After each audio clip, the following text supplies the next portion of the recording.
आजकल सुनने में आ रहा है कि टेम्परेचर इतना क्यों बढ़ रहा है। जैसे 2022 ने 123 वर्षों का रिकॉर्ड तोड़ दिया, हाई टेम्परेचर दर्ज किया गया। फिर आया सन 2023 ने पिछले 2000 वर्षों का रिकॉर्ड तोड़ा है। फिर अभी चल रहा है 2024 में तो जनवरी से ही टेम्परेचर ने रिकॉर्ड तोड़ने स्टार्ट कर दिए, यानी पिछले काफ़ी वर्षों का रिकॉर्ड तोड़ा है जनवरी में इतना टेम्परेचर रहा। फिर फरवरी में भी पिछले कई वर्षों से ज़्यादा टेम्परेचर रहा है, एवरेज टेम्परेचर दर्ज किया गया। फिर मार्च का टेम्परेचर भी पिछले कई वर्षों से ज़्यादा हाई रहा है। अब देखो इन टेम्परेचर ज़्यादा रहने का कारण क्या है। इससे पहले हम जान लेते हैं कि पृथ्वी गर्म कैसे होती है। हमारी पृथ्वी पे ऊर्जा का सबसे बड़ा स्रोत है सूर्य, यानी सूर्य से आने वाली रोशनी से पृथ्वी गर्म होगी। जैसे सोलर रेडिएशन है, सूर्य से आने वाली जो सोलर रेडिएशन है वो सोल्ट वेव के रूप में हमारी अर्थ तक पहुंचती हैं। सोल्ट वेव के लिए हमारा एटमॉस्फेयर है वो ट्रांसपेरेंट है, यानी सोल्ट वेव को वो आने देता है अर्थ तक, और इस सोल्ट वेव की वजह से हमारी अर्थ गर्म होगी। पूरे दिन तक तपती है पृथ्वी, फिर शाम के समय अपनी रेडिएशन को धीरे धीरे बाहर निकालेगी, यानी पृथ्वी ठंडी होगी। तो अर्थ से निकलने वाली जो रेडिएशन है वो है टेरेस्ट्रियल रेडिएशन। इनके लिए हमारा जो एटमॉस्फेयर है वो नॉन ट्रांसपेरेंट है। कारण क्या है? क्योंकि वो लॉन्ग वेव हैं, वो पूरी एटमॉस्फेयर को क्रॉस नहीं कर पाती हैं। इसका कारण क्या है? हमारे एटमॉस्फेयर में कार्बन डाइऑक्साइड गैस है, वाटर वेपर है, सैंड पार्टिकल हैं, ग्रीन हाउस गैसें हैं। ये गैसें अर्थ से निकलने वाले रेडिएशन को अवशोषित कर लेती हैं। इस अवशोषण की वजह से ही हमारा एटमॉस्फेयर गर्म होता है। यानी डायरेक्ट सनलाइट से एटमॉस्फेयर गर्म नहीं होगा। सनलाइट है उसको अर्थ, सोलर रेडिएशन निकलेंगे उसको अर्थ के अंदर अवशोषित होंगी, फिर अर्थ टेरेस्ट्रियल रेडिएशन के रूप में बाहर निकालेगा, और जो बाहर निकलने वाली रेडिएशन है वो पूरी तरीके से बाहर नहीं निकलेंगी, कुछ रह जाएंगी। उनको ये एटमॉस्फेयर के जो पार्टिकल उनको ग्रहण कर लेंगे, उस वजह से हमारा एटमॉस्फेयर गर्म होता है। ये सामान्य कंडीशन है। अभी देखो, अब हम देखेंगे 2024 इतना गर्म क्यों है। 2024 गर्म होने का कारण, सबसे बड़ा कारण है कि इस बार गर्मी है वो मार्च से ही शुरू हो गई, यानी पिछले वर्ष की बजाय इस बार जो मार्च था वो गर्म महीना था। फिर हीट वेव ज़्यादा समय तक चली, यानी हीट वेव लंबे टाइम तक चल रही हैं, वो भी टेम्परेचर को बढ़ाएंगी। अगला रीज़न है कि सर्दी ख़त्म होते ही रेन नहीं हुई, यानी जैसे ही फरवरी और मार्च का महीना ख़त्म होता है उस टाइम जो बारिश होती है वो टेम्परेचर को बैलेंस बनाए रखती है। इस बार बारिश नहीं हुई, यानी कुछ बाकी वर्षों की बजाय इस बार 96% कम बारिश हुई है, तो टेम्परेचर बढ़ा है। और फिर है ग्रीन हाउस गैसेज जैसे कार्बन डाइऑक्साइड गैस है, मीथेन गैस है। ये गैसेज अगर हमारे एटमॉस्फेयर में बढ़ेंगी तो टेम्परेचर को भी बढ़ाएंगी। पोल्यूशन की वजह से भी टेम्परेचर बढ़ता है, और क्लाइमेट चेंज हो रहा है, ये भी टेम्परेचर बढ़ने की वजह से। फिर मनुष्य खुद है, यानी मनुष्य ने बिल्डिंग बनाने स्टार्ट कर दी हैं, बड़े बड़े जंगलों को काट दिया है, उस वजह से टेम्परेचर बढ़ रहा है, और बड़ी बड़ी बिल्डिंगें बनानी शुरू कर दी हैं। जो शीशे की बिल्डिंग है वो टेम्परेचर को बढ़ाएगी, और कटिंग ऑफ ट्रीज, इनकी वजह से भी टेम्परेचर बढ़ा है। यूरोपियन कंट्री में अभी क्या किया है कि जो चौड़ी रोड थी उनको काट के छोटा बना दिया, और साइड में पेड़ पौधे लगा दिए जो टेम्परेचर को कंट्रोल करेंगे। और इंडिया में 25% घरों में एसी काम में ले रहे हैं। एसी रूम का टेम्परेचर तो कम कर देगा, लेकिन पूरे क्लाइमेट के टेम्परेचर को बढ़ाएगा।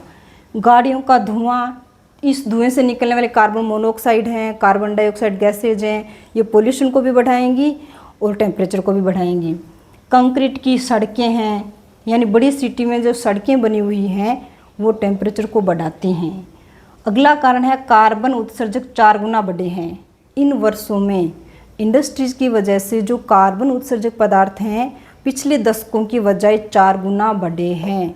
ये सब कारण हैं 2024 में गर्मी बढ़ने के। अब इसको रोका कैसे जाए? सबसे पहला कारण तो ये है, ज़्यादा से ज़्यादा पेड़ लगाओ। ज़्यादा से ज़्यादा पेड़ लगाएंगे तो टेम्परेचर को रोक पाएंगे वो। और एसी का यूज कम पेड़ पौधे ज़्यादा लगाओ, टेम्परेचर कम होगा, एसी लेने की ज़रूरत ही नहीं पड़ेगी। गाड़ियों का धुआं, यानी पर्सनल व्हीकल की बजाय ट्रांसपोर्ट, पब्लिक ट्रांसपोर्ट काम में लो। इन सब चीज़ों से टेम्परेचर को कुछ हद तक कम किया जा सकता है। एक टॉपिक है अल नीनो। ये अल नीनो भी इसी से रिलेटेड है, टेम्परेचर से रिलेटेड है। वैसे तो अल नीनो, ला नीनो, इनसो ये अपने आप में एक बड़े टॉपिक हैं। इनकी हम एक आगे आने वाली वीडियो में चर्चा करेंगे। थोड़ा सा मैं अल नीनो के बारे में बताती हूँ। अल नीनो क्या है, अल नीनो की वजह से हमारे इंडिया के मानसून पे क्या फ़र्क पड़ेगा, यानी बढ़ेगा या कम होगा, क्या रीज़न है, कैसे बनता है अल नीनो, इन सब के बारे में मैं शॉर्ट बताती हूँ। देखो ये है 0 डिग्री अक्षांश, ये तो सब जानते ही हैं। ये है साउथ अमेरिका, इधर है ऑस्ट्रेलिया, ये है साउथ पैसिफिक ओशन,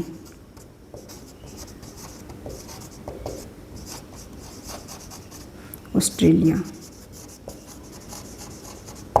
ऑस्ट्रेलिया, ये है साउथ अमेरिका। साउथ अमेरिका का एक देश पड़ता है यहाँ पेरू।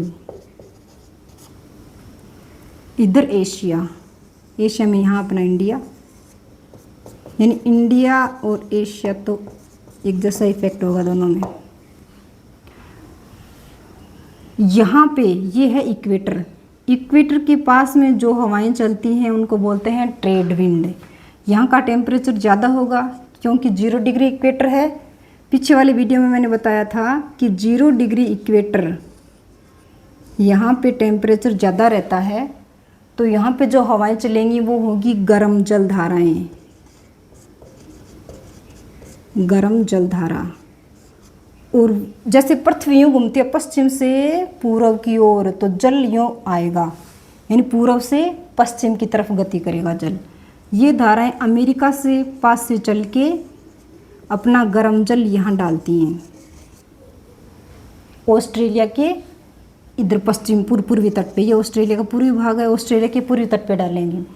तो यहाँ का जो जल है वो भाप बन के ऊपर जाएगा और फिर बारिश करेगा। यानी नॉर्मल कंडीशन में इस टाइप की नॉर्मल कंडीशन बनेगी तो यहाँ ऑस्ट्रेलिया में वर्षा होगी। और यहाँ है अपना अंटार्कटिका महाद्वीप।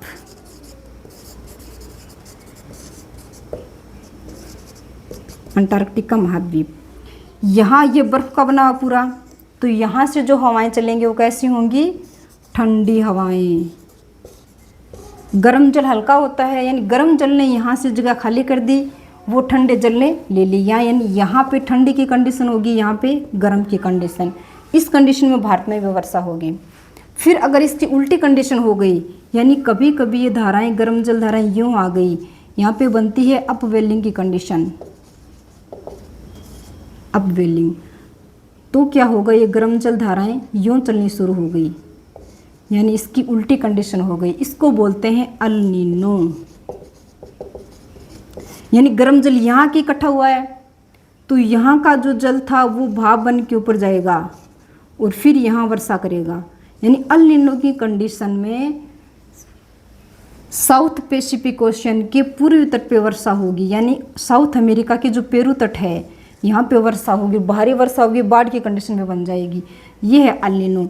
अब अल नीनो की कंडीशन में गर्म जल धारा इधर आई है तो इधर वाली वीक हो जाएंगी, तो यहाँ पे जो लो प्रेशर की कंडीशन बनती है वो भी वीक होगी। इस लो प्रेशर की कंडीशन वीक होगी तो यहाँ आने वाला जो मानसून है वो भी वीक होगा और वो एशिया के मानसून को भी प्रभावित करेगा। यानी यहाँ अगर अल नीनो की कंडीशन बनती है वो हमारे भारत के मानसून को वीक बनाती है, यानी भारत में सूखा जैसी कंडीशन आ जाएगी और अमेरिका में बाढ़ की स्थिति बन जाएगी। यह है अल नीनो। जैसे पहले अल नीनो आता था 5 से 7 वर्ष में, अभी क्लाइमेट चेंज हो रहा है, ग्रीन हाउस इफेक्ट है, इनकी वजह से अल नीनो आ रहा है 2 से 3 वर्ष में।